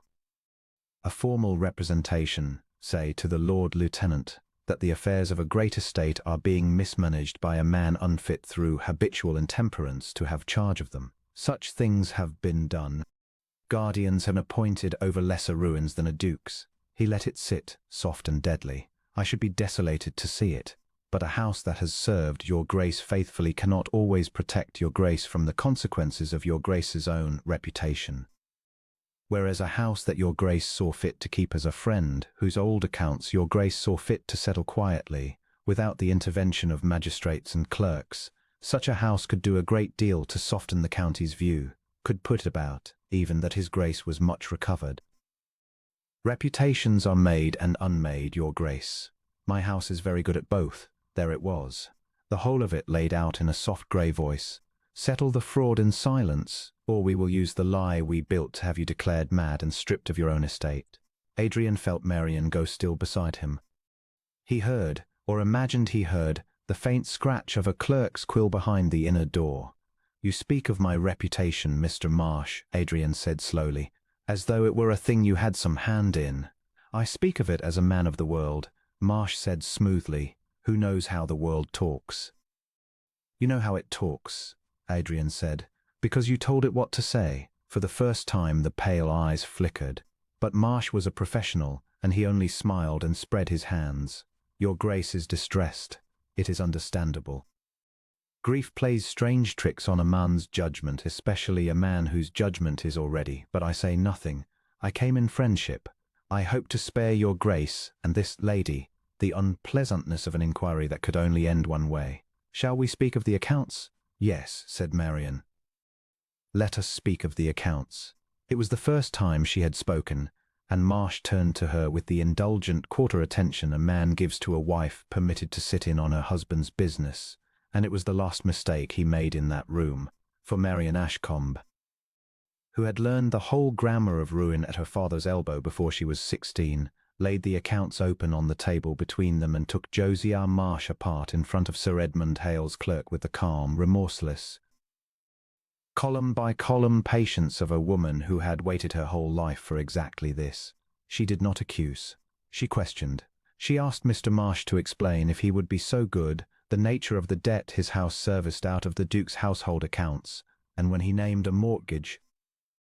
She asked which property secured it, and he named one, and she showed him from Barrow's estate papers that the property had been sold free and clear 11 years before, so that there was nothing for his mortgage to attach to, and Marsh smoothly named another, and she showed that one had never belonged to Norland at all. She asked him to explain a coal merchant paid twice in the same quarter, and a joiner billed for a staircase that did not exist, and a phantom quarter's wages for 4 footmen, and each time she named the figure and the date and the folio, quietly, without heat, and each time Marsh's answer twisted a little further from the truth, and each time she caught the twist while the clerk's pen was still wet, and Adrian watched the smooth grey certainty go out of the man of business inch by inch as he understood, too late, that the plain bought thing with ink on her fingers knew his fraud better than he did himself.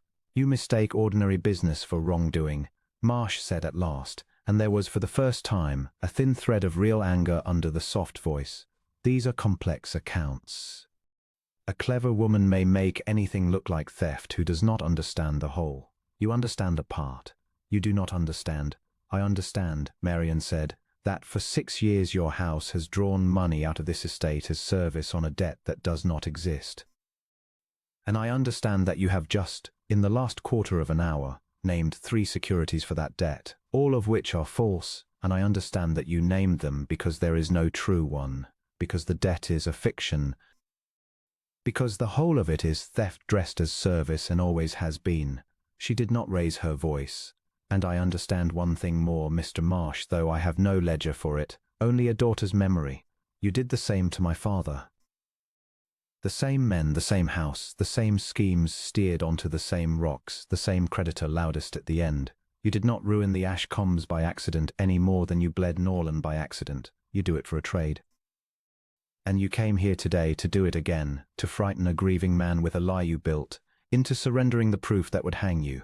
That is why you are here, not friendship, fear. The library was very quiet. Josiah Marsh looked from the woman to the still, upright, sober man beside her. The drunkard Duke, who was not drunk, had never been drunk, was watching him now with clear hard eyes that held no shame at all, and something in the smooth grey face came apart, and the man of business made his final error. He stood, and he abandoned the soft voice entirely. You have no proof of anything but a clerk's petty skimming, Marsh said, low and vicious, all the friendship gone. Kessling, a dishonest servant, hang him and be done. As for the rest, the debt, that you can prove nothing, because there is nothing you can carry into a court that the county's own knowledge of this sort will not overturn in a sentence. Do you imagine any bench in England will take the word of the drunken Duke of Norland against the house of Threlfall and Marsh? I made that story, madam. Since your husband is so certain of it, I will grant you that much in the privacy of this room, for the pleasure of watching your face. I made it and I can make it worse, and there is not a soul in this county who will not believe every word I choose to add to it. Your husband is a drunkard because I have decided he is a drunkard. His wife died because a coachman I chose was too drunk to hold a road, and I will bury the pair of you under that story so deep that— Thank you, Mr. Marsh, said Sir Edmund Hale, opening the inner door. That will do very nicely. The silence that followed was the sweetest Adrian had heard in 4 years. Josiah Marsh turned and saw the open door, and the 2 steady men who filled it, and the clerk at the small table just within, his quill still moving, taking down the last of it. The pleasure of watching your face. I made that story, a coachman I chose. Every word of the confession the man had made to a woman he had thought too small to matter, in a room he had thought held only a drunkard and his bought wife. Adrian watched the whole of the 4 years turn over in Marsh's face, the certainty, the calculation, the sudden sickening arithmetic of a man who has just understood that the trap was not the one he came to spring. Sir Edmund Hale came forward into the library with the unhurried tread of a judge who has waited a long time for a particular morning and means to enjoy the arriving of it. Josiah Marsh, Hale said, you are known to me. I sat on the Northern Circuit for 11 years, and your house crossed my bench 4 times, and 4 times I could not reach you, and I have thought of it since, in my retirement, more often than has been good for my digestion. This morning you have reached yourself. He nodded to his clerk. You have it all, Wynne? Every word, Sir Edmund, said the clerk. From I made that story. Then we need not detain the gentleman with speeches. Hale turned his dry old eyes on Marsh, and for a moment the country magistrate was gone and the circuit judge stood in his place, cold to the bone. You built a lie to bury a man in his own grief so that you might rob him in the dark. You arranged, if I have understood your own words correctly, for a coachman to be too drunk to hold a flooded road, and a young woman died of it, and you let her widower wear the blame these 4 years to keep him quiet. You have done the like to other families, the Ashcombs among them, as this lady has told you to your face, and you did not trouble to deny. And you have just confessed the whole of it, in the hearing of a magistrate and 2 constables and a sworn clerk, because you could not bear to leave a room without frightening a woman you thought beneath you. He let that land. It is the commonest way that clever men are caught, Mr. Marsh. Vanity. Take him. They took him. He did not go quietly. He threatened, and then he pleaded, and then, at the last, in the hall under the sheeted portraits of the dead Vales, he offered money, a great deal of money, to Adrian, to Hale, to Barrow, to anyone. In the flat, frantic voice of a man watching a lifetime's careful building come down all at once. But it did no good, because Sir Edmund Hale could not be bought, which was the whole reason they had gone to him. And the smooth grey man of business was put into a plain coach with a constable on either side, and carried off down the Norland road in the bright hard morning, and Adrian stood on his own steps and watched him go and felt, for the first time in 4 years, the weight go off his chest entirely. All at once, so that he had to put his hand on the cold stone of the doorway to keep his feet. The unravelling, once begun, went quickly, as such things do. The confession heard in the Norland library was only the seal on a case Hale's quiet inquiries had already all but built. The junior partner, Threlfall the younger, seeing which way the wind blew, turned upon Marsh to save his own skin and handed over the whole of the house's buried records, which married exactly folio for folio, with Marian's document, the two ends of the same river of theft, meeting at last in the middle. The old memoranda in Marsh's own hand came into evidence. A drunkard behind a wall audits nothing, black on white, 4 years old. Kessling the clerk confessed and named his paymasters. The innkeeper and the surgeon and the farmer from the road where Cecilia died swore what they had seen, which was a sober duke wading into a flooded ford after his drowning wife, and their sworn word, which 4 years earlier no one had wished to hear because it spoiled a better story, was now heard by the whole county, because the whole county had suddenly and hungrily changed its mind. For that was the strangest part of the vindication, and the part Adrian found he could not be as bitter about as he had expected. The county that had built the lie unbuilt it just as eagerly. The same voices that had whispered drunkard now whispered wronged. The same faces that had pitied poor Cecilia, her dreadful husband, now pitied the noble Duke his dreadful slander. And the story of the Duke of Norland turned in a single season from a tale of the great brought low to a tale of the great cruelly wronged and gloriously cleared. And the county told the new story with exactly the same relish it had told the old. Adrian understood, watching it turn, that the world does not love truth, it loves a story, and that the only real safety a man ever has is not in the world's story of him, but in the handful of people who knew him true when the story was false. He had 4 of those now, where 4 years ago he had had none. Barrow, who had begged him to fight and stood by him when he would not. Mrs. Pauncefort, who had folded 2 shrouds and kept faith. Sir Edmund Hale, who had seen him refuse wine at a table 3 winters running and drawn the honest conclusion. And Marian above all, who had walked in his house believing him a drunkard, and had looked past the story with her clear counting eyes and found the man and cleared him and loved him. The formal clearing, when it came, was almost an anticlimax. There was a hearing at the county town, and the case against Threlfall and Marsh went forward to the assizes, and Josiah Marsh was tried and convicted of a long list of frauds, and of the conspiracy that had put a drunken coachman on a flooded road. And the Lord Lieutenant of the county wrote to the Duke of Norland a letter of such fulsome and embarrassed apology for the whispers he had half credited that Adrian, reading it, could only fold it away and forbear. The papers that 4 years before had made every column of the Duke's supposed disgrace now made every column of his vindication, and printed his name clean, and the debt the lie had run up against him was paid in full, entire, to the last farthing, which was, Marian observed dryly, no more than the county owed him.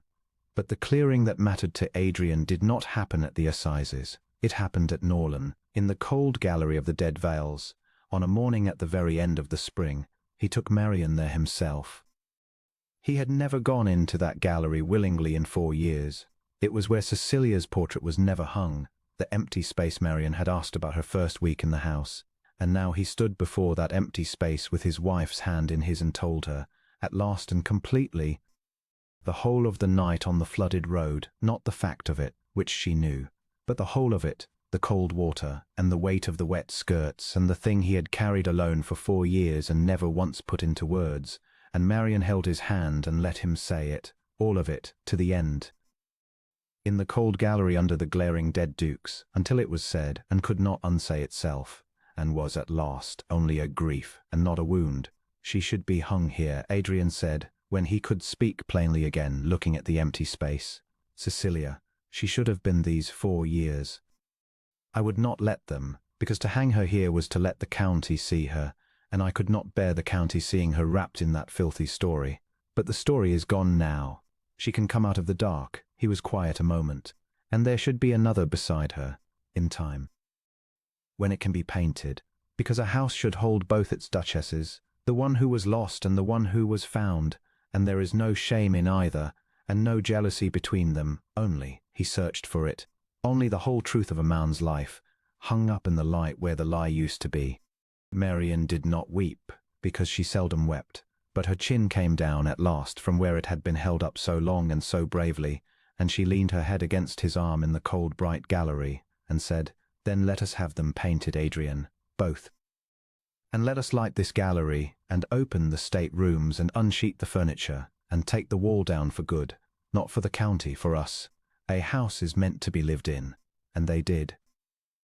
That summer the wall came down, not the stone wall of the park, which stood as it had stood for 3 centuries, but the other one, the invisible one Adrian had built around his own heart in the black months after the ford and had defended for 4 years with a lie. The state rooms were opened and aired.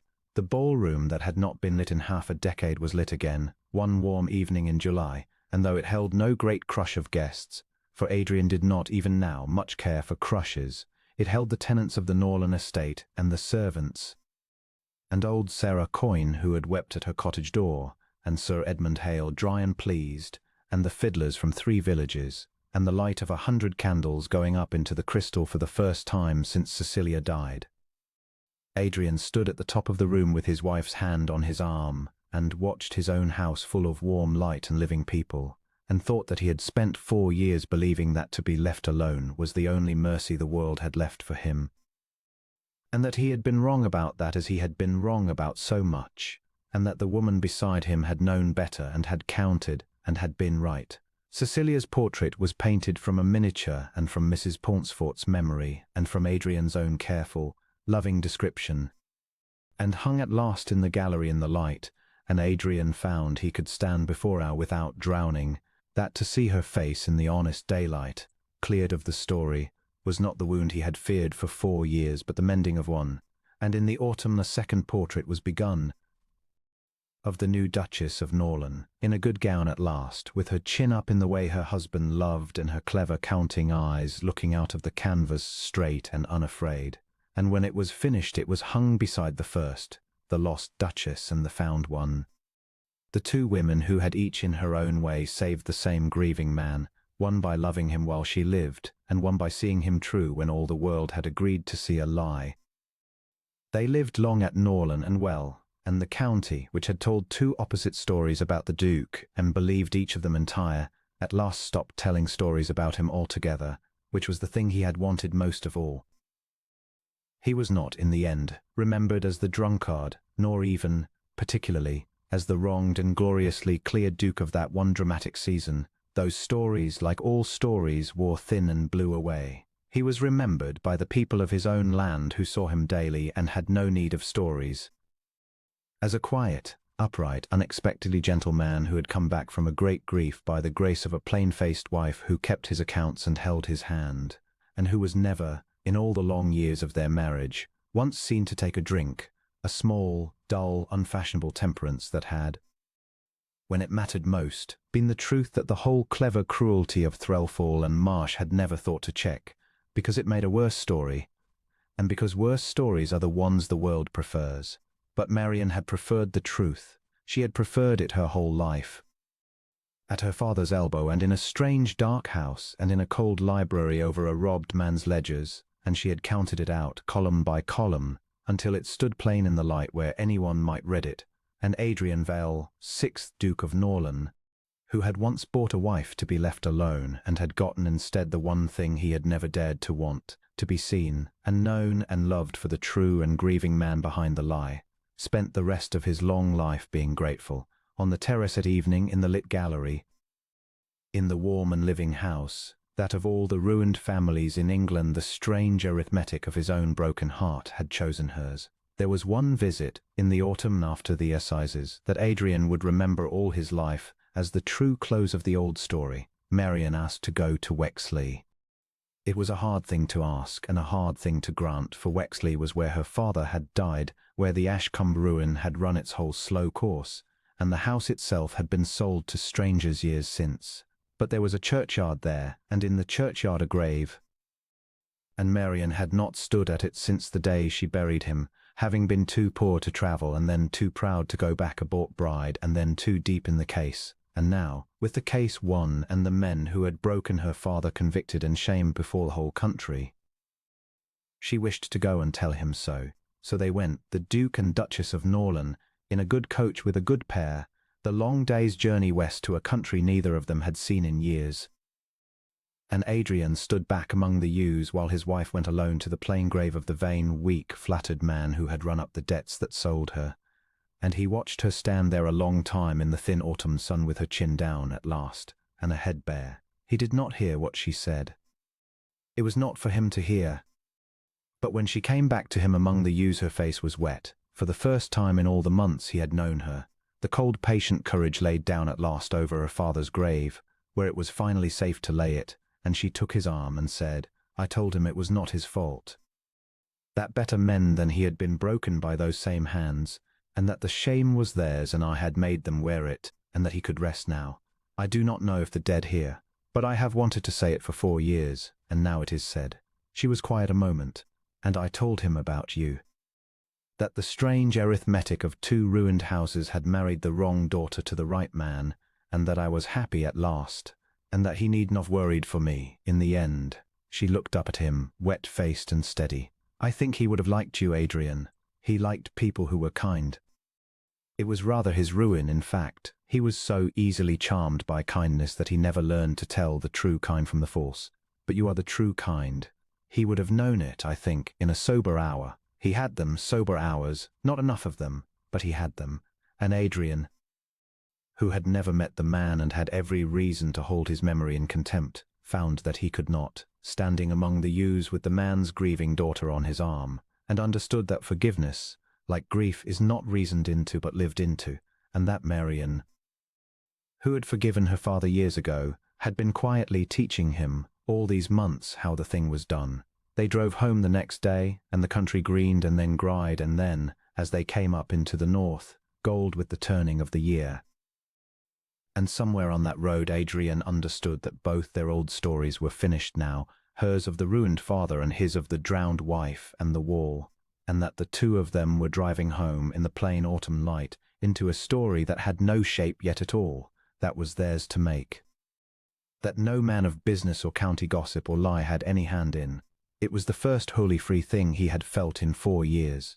He took her hand in the swaying coach and held it the rest of the way home, and neither of them spoke, and neither of them needed to. The years that came after were long and full and, by the great world's measure, uneventful, which was exactly what Adrian had wanted and had come through the strangest of roads to have. There were children in time. And if the telling of that belongs to another and a gentler kind of story than this one, let it be enough to say that the gallery at Norland, which had held for 4 years an empty space and a locked-away grief, came in the fullness of years to hold laughter and small running feet, and the warmth of a house lived in to its farthest corner, and that the 2 portraits in that gallery, the lost Duchess and the found one, looked down on all of it, side by side in the honest light, the way Adrian had said they should. The whole truth of a man's life hung up where the lie used to be. Josiah Marsh died in the fortress prison where the assizes sent him unmourned, and the house of Threlfall and Marsh was wound up, its records opened, its long trail of engineered ruins laid bare, so that more than one broken family besides the Ashcombs had, in the end, some measure of restoration and more of vindication, and blessed a Duke and Duchess of Norland they had never met for the pulling of the thread. The county which had told the lie and then unbuilt it at last, Adrian had foreseen, tired of telling any story about him at all, and let him be, which was the one gift the county had it in its power to give, and it gave it, and Adrian was grateful. He kept his small, dull, unfashionable temperance to the end of his days, the temperance that had been the whole plain truth at the heart of the great cruel lie, never once, in all the long years, seen to take a drink, and it became, in time, merely one of the quiet known facts of him among his own people, unremarkable, the way the truth is always unremarkable once it is allowed to stand in the light. Only Marian knew the whole weight of it, that this small nothing of a fact, this temperance not worth a word to anyone, had been the thing the cleverest cruelty in England had built a 4-year lie to hide behind, precisely because no one thinks to check the dull true thing when the false lurid thing is so much better a story. She had checked it.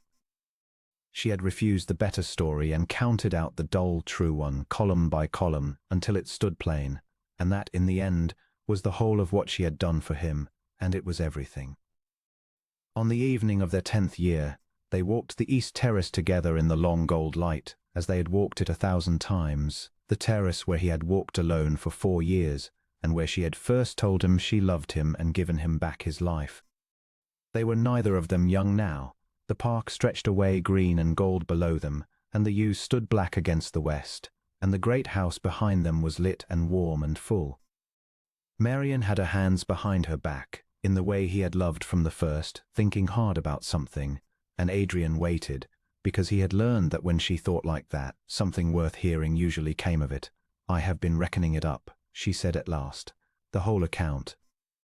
I came here believing I had been sold to a drunkard to pay my father's debts, and that I should get nothing from the bargain but a roof and a name and a lifetime of dread.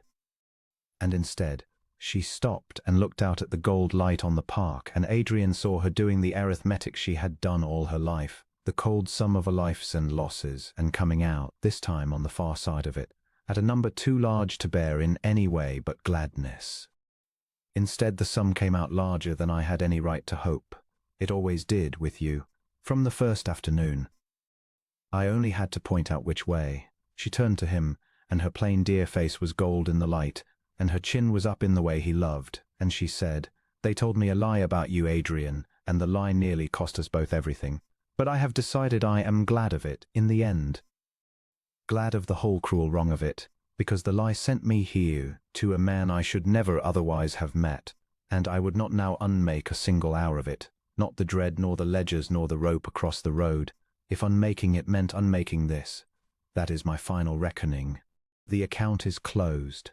And it came out, her voice caught, just slightly on the last of it. It came out so much larger than I dared to hope. Adrian took his wife's hand there in the long gold light of the terrace, in the lit and living house, cleared and free and whole.